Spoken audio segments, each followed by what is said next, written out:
In this video, you will see a pilot program I did at Parks and Recreation in Durham, North Carolina, working with younger kids to introduce them to mindfulness, which is nothing but awareness of your body and your emotions and your thoughts, and improv, which is skits, but really it's behavioral rehearsal where you can put on certain feelings and actions and then analyze them in a safe way, preparing you to maybe handle your own emotions and thoughts differently the next time.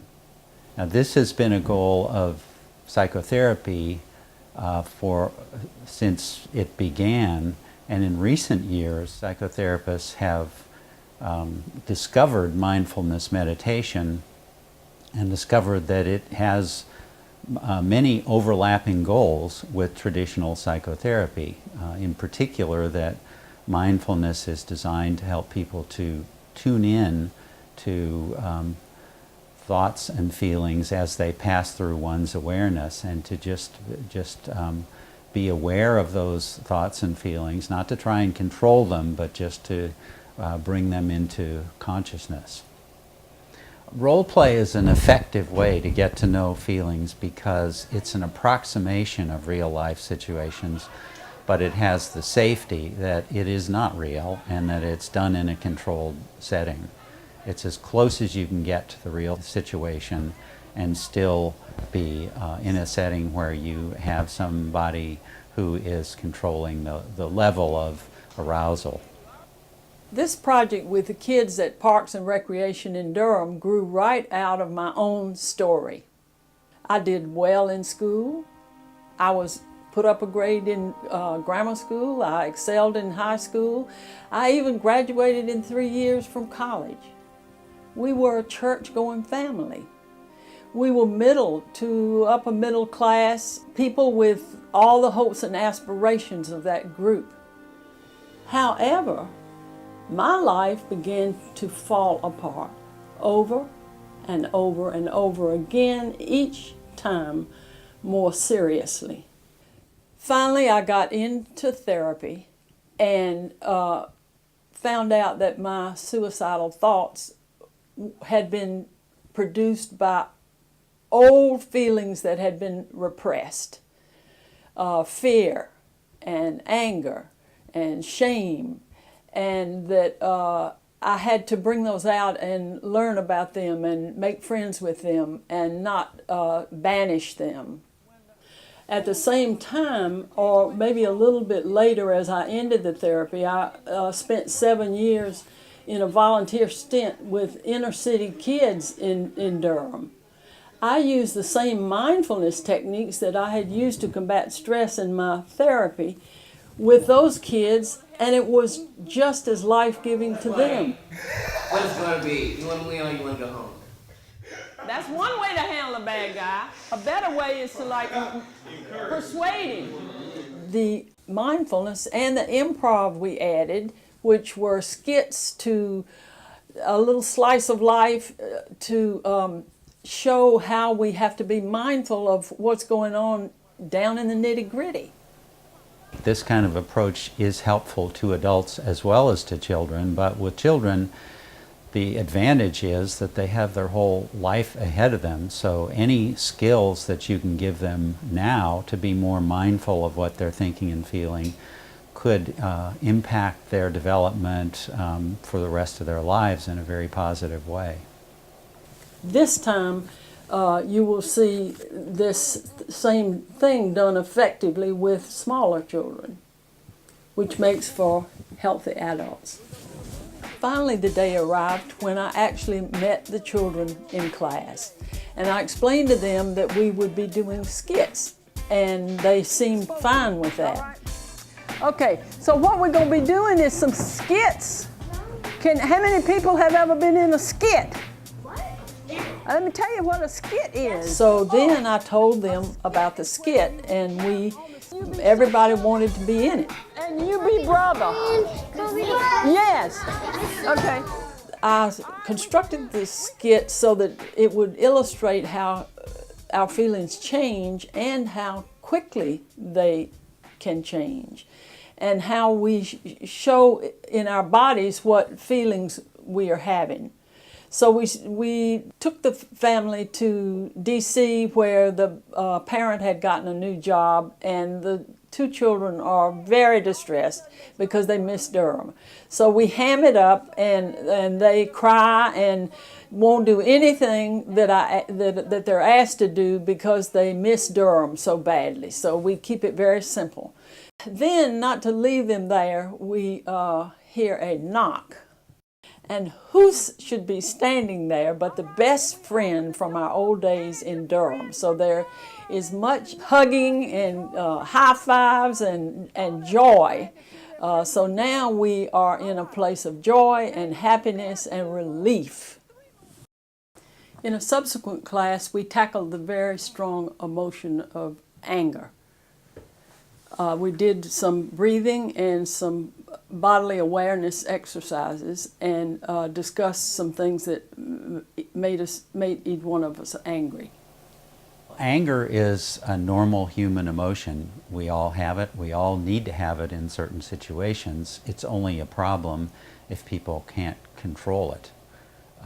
If they can't control the intensity of the anger and what they do when they're angry.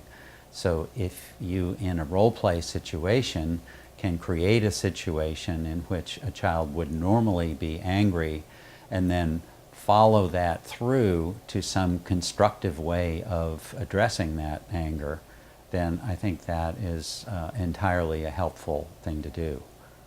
The skit that I worked out was the two children were going to a parade, and the parent gives one a large flag and one a small flag. And the child with the small flag stands up, stomps their feet, and says, "I want the big one." No, I want the big flag. Good, he's showing a lot of anger. You see how anger just makes us mad. Okay. So they really get into this, and we jokingly call these skits, but technically this is what we would term behavioral rehearsal. That means you're dealing with an emotion where you have control and you can laugh and, camp it up and be a ham. And then when your real anger comes on, it turns out you have more control because you have done this in a skit. This skit was very effective, and we all know that anger, if you repress anger and hide it and cover it up, it can come out even stronger. I think it is useful to introduce kids to the idea that we have a lot of ugly feelings. Feelings like jealousy, greed, hatred are feelings that we don't want to admit that we have because they're not very pretty, but we all have them, and we're better off if we can be aware that we have them. That puts us in a position to deal with them in a constructive way. This time, the kids and I were feeling more at home with each other, and we tackled in this next session the emotion of fear. And it was a dilemma as to how to construct this skit without scaring them too bad. Because you're dealing with children, and you have to be very, very careful. They are vulnerable. I think that children should be coached on what situations they should be fearful of and what situations they need not be fearful of.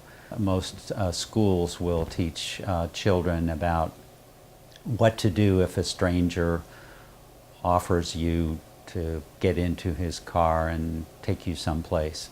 Those are appropriate things to be fearful of, but you want to be careful not to create such fear that the child feels that he or she needs to be fearful of everything and everyone in his world.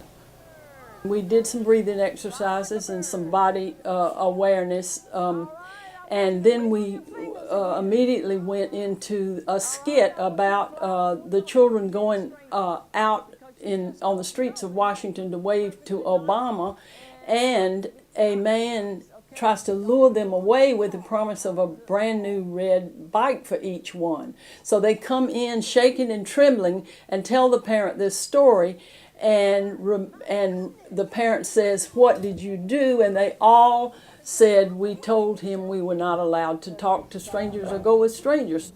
So there you have the fear, but you also have the comfort of the child having been given the tools and using that tool in a frightful situation to bring it to some kind of conclusion.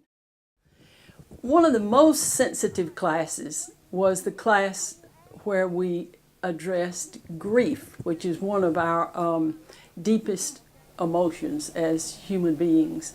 Grief is an important part of most psychotherapeutic work. In fact, some people have contended that all psychotherapy is grief work, because if we aren't grieving an actual loss of someone in our lives, we're grieving the loss of the perfect parents that we think we should have had and didn't, or the perfect life that we think we should have had and didn't.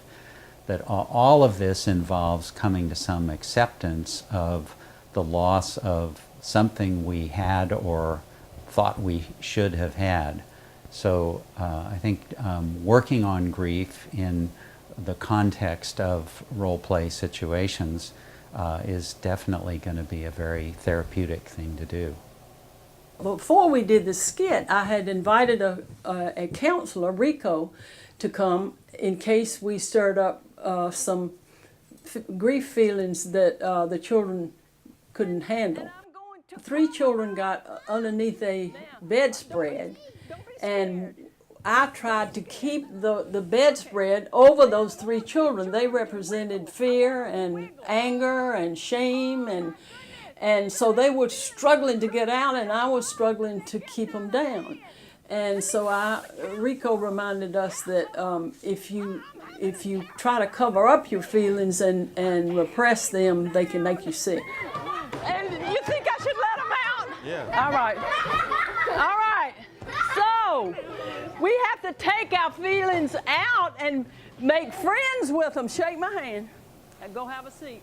I think that it's appropriate to introduce the idea that it is human nature to try and deny or repress uncomfortable feelings, and that we do always have certain feelings that are uncomfortable, and most of the time, if we can bring those into our awareness, we have more control over them.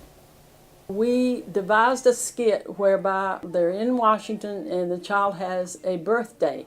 So we have the cake, we have the singing, we have the happiness. Everybody enjoys a birthday.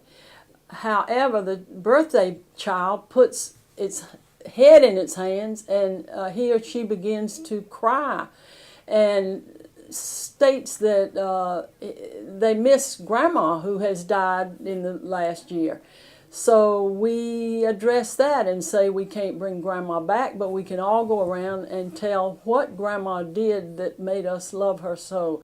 We brought them from grief with a new cell phone, and it rang, and all of a sudden it's President Obama calling to wish the birthday child a happy, happy day. And we're all just taken aback by that. And sometimes the children are not quite sure what's real and what's not, and they get into the probability or the possibility that the President of the United States could call and wish you a happy birthday. So this was how we handled grief and bringing them back to something less scary. In this short time, the children and I got to know each other, and I could see that the children more and more were becoming aware of how our feelings drive our life and how they change, and how life-giving it is to become friends with our feelings and know how to handle them and express them. The whole experience was just mind-boggling for me, because for the 3rd time I saw how mindfulness and the improv could help us all to become aware of our feelings and not repress any of those feelings and become sick. So it was absolutely mind-boggling, and thanks to those who made this possible. It has been a wonderful experience, not only for me, but for the kids. Thank you.